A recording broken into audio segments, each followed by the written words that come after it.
Bentornati a Pianeta Dilettanti, nuovo appuntamento per parlare dell'Associazione Italiana Allenatori Calcio. È ritornato qui in studio il presidente dell'associazione, l'avvocato Dante Cudiccio. Bentornato.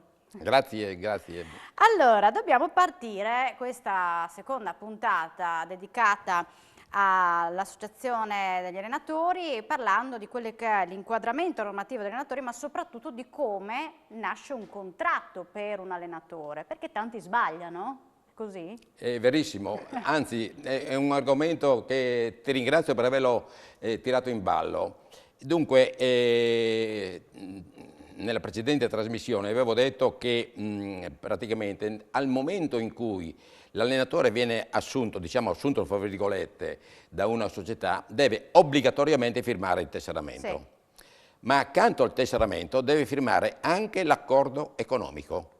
O se lui dice no, io alleno gratuitamente, deve firmare, presidente e allenatore, l'accordo che lui allena gratuitamente. Cosa contempla l'accordo economico? Contempla il pagamento di un premio di tesseramento. Avevo parlato l'altra volta di premio di tesseramento, che è il compenso in pratica, ma che non è soggetto a ritenute erariali o previdenziali e assistenziali, fino all'importo di 10.000 euro. Quindi praticamente è esentasse.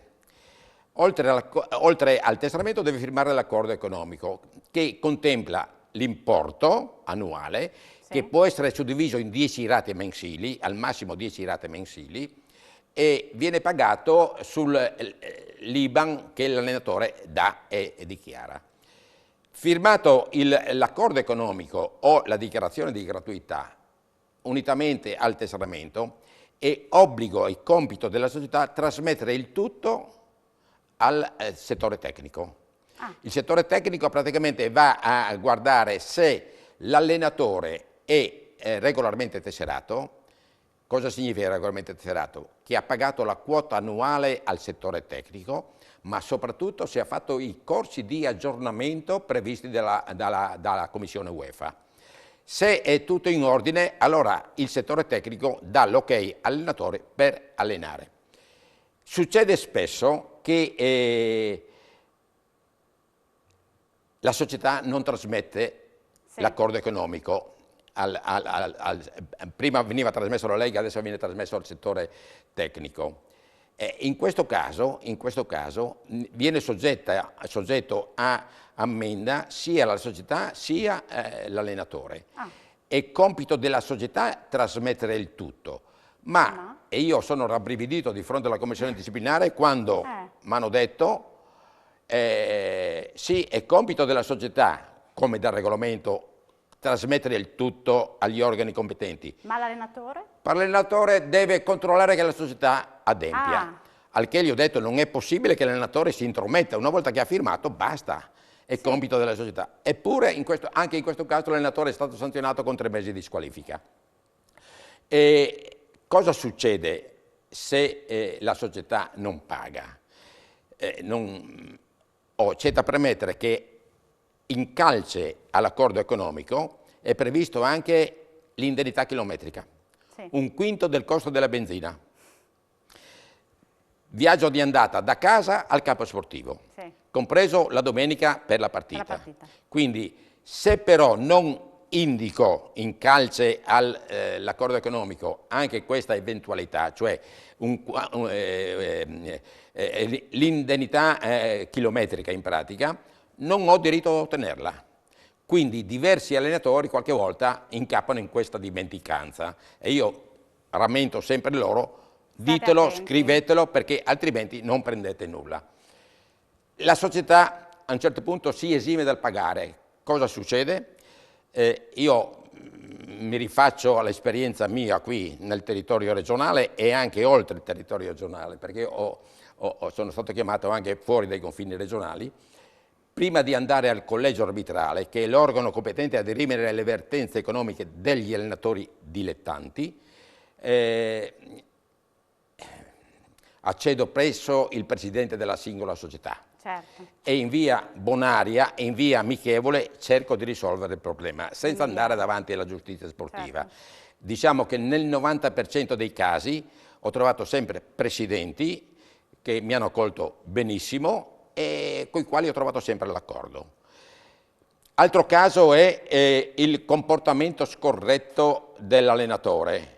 In questo caso non è un'avvertenza di natura economica, è un'avvertenza di natura disciplinare. Sì. Quindi qui il collegio arbitrale non c'entra, viene in ballo il Tribunale Federale Nazionale. Come avevo detto l'altra volta, il Tribunale Federale Nazionale ha sede a Roma e purtroppo io devo andare assieme all'allenatore a Roma a Facciamo un difendermi. esempio di comportamento scorretto dell'allenatore, cioè, ovvero non allena, non si presenta al campo. Quali sono degli esempi?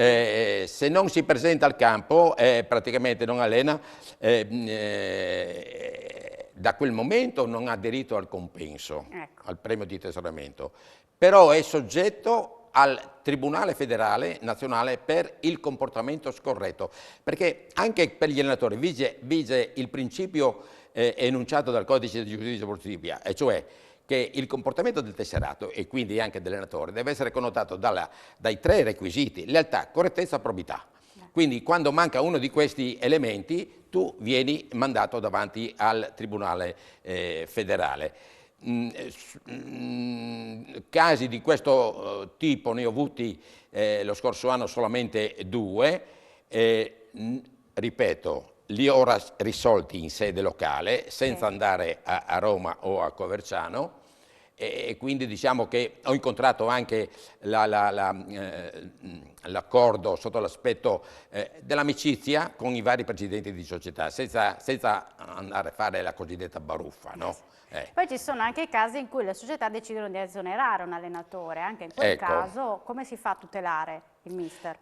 Allora è stato fatto un accordo a livello nazionale fra l'AIAC e la Lega Nazionale Dilettanti, per il cui accordo l'allenatore esonerato ha diritto a ricevere il premio di tesseramento pattuito nell'accordo economico fino alla fine della stagione sportiva in corso. Okay. Quindi praticamente l'allenatore è tutelato in pieno.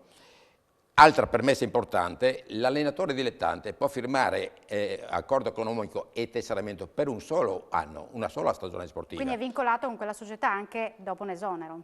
Sì, mentre invece per l'allenatore professionista ha la possibilità di firmare un accordo per 5 anni, no? E quindi ma in questo caso, siccome l'allenatore professionista ha un compenso di un certo rilievo, se viene esonerato il primo anno ma ha un contratto per 5 anni, gli altri 4 anni sta a casa e riceve il premio di tesseramento per tutti gli anni in cui non allena. È il caso, ad esempio, di Zaccheroni con l'Inter, che è stato a casa 2 anni e ha ricevuto il compenso che aveva pattuito quella volta. Certo. Siamo in chiusura, in 3 minuti quali sono le responsabilità di un allenatore, in particolare nel mondo del calcio dilettanti? Ma la responsabilità la ricaviamo sempre dallo statuto della nostra associazione, dove dice deve tutelare gli interessi sportivi, professionali, morali ed economici. Noi nei nostri incontri raccomandiamo sempre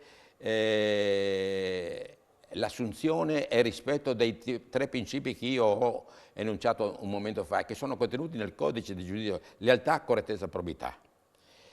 Ovviamente cito anche il maggiore comportamento scorretto, che è rappresentato dall'illecito, che comporta ovviamente maggiori sanzioni. L'illecito è il calcio scommesse, il doping, eccetera, eccetera, cioè comportamenti gravemente scorretti, ecco, che meritano ovviamente una pena molto da tenere presente, e qui mi riferisco agli allenatori professionisti, che la sanzione massima per un allenatore professionista è la squalifica per 5 anni, oltre i quali il Presidente federale, attraverso il Consiglio federale, può proporre la radiazione. Un caso emblematico, Moggi. Moggi è stato radiato, 5 anni di squalifica ed è stato radiato. Cosa significa radiato? Non può più interessarsi del calcio italiano. Difatti Mogi, per eludere questa sanzione, è andato a fare un anno il direttore sportivo all'Albania, alla nazionale dell'Albania. Sì. Poi un allenatore si deve difendere anche quando, per esempio, riceve una squalifica, quindi per quanto riguarda la giustizia sportiva, anche lì il mister chiede a voi aiuto se ritiene che una decisione non sia stata presa correttamente in riferimento a una squalifica. Sì, può ricorrere, in territorio della regione Friuli Venezia Giulia non è mai successo. Ecco.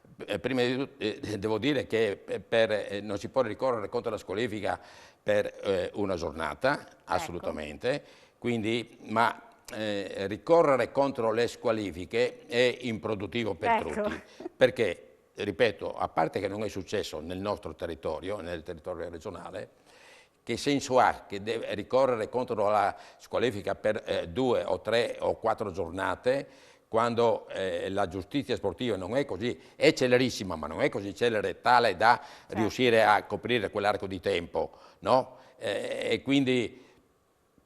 Non ci sono stati episodi? Io non ho avuto mai nessun episodio di questo genere, ecco. Un'altra cosa molto importante è che io raccomando quando faccio i corsi allenatori e parlo delle carte federali, e se io voglio andare fuori dalla giustizia sportiva, cioè non voglio che il mio caso venga trattato dal giudice, ma vado dal giudice ordinario, devo preventivamente ottenere l'autorizzazione dalla federazione. Se la federazione non mi dà l'autorizzazione, io ho 2 modi per andare avanti, e cioè il primo, sono cittadino italiano, nessuno mi impedisce di andare al giudice ordinario. Secondo, se io vado, nonostante il no della federazione al giudice ordinario, allora mi capita una squalifica non inferiore a 6 mesi e una multa, un'ammenda non inferiore a 5.000 euro. Quindi questa è una cosa che evidenzi sempre nei corsi di allenatore, proprio per evitarla. Non è mai successo in Friuli Venezia Giulia. Però è meglio saperla, insomma. Sì. Io ringrazio il presidente dell'Associazione Italiana Allenatori Calcio regionale, Dante Cudiccio, grazie per essere stato in nostra compagnia, magari ritornerà per approfondire altri temi legati al mondo degli allenatori. Ringrazio voi, grazie Alexis. Grazie, alla prossima con Pianeta Dilettanti, buonasera.